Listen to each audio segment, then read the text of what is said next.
Ang kinabuhi sama sa Talabanog.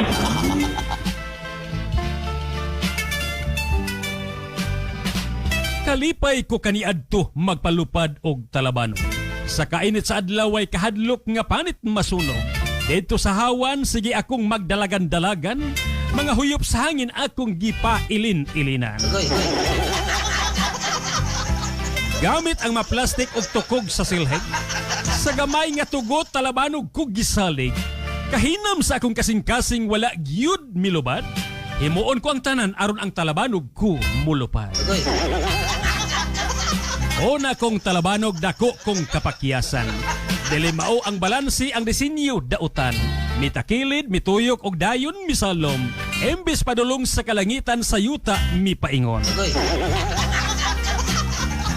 Ikaduha kong Talabanog nasangit sa poste. Kay gamay ang lugar sayop ang akong diskarte. Ikatulo kong Talabanog nakalupad gyud in tawon. Apan ang pisi nabugto Talabanog ko misalom. Apan wala ko magpapilde sa mga kalisdanan. Sa paghimo og Talabanog wala gyud ko muundang. Miabot ang panahon sa Talabanog ako na eksperto. Daghan ko'y namauhan bisan unsang disenyo. Ang pagpalupad sa Talabanog adunay daghang mga pamaagi. At tubangon, giyod ang hangin og birahon ang pisi pirmi. Mataghuyop sa hangin kini oportunidad, birahon og tugutan ang pisi aron mutaas ang paglupad. Salamat sa Talabanog sa akong pagtulunan. Ako midako nga dunay abilidad og kinaadman.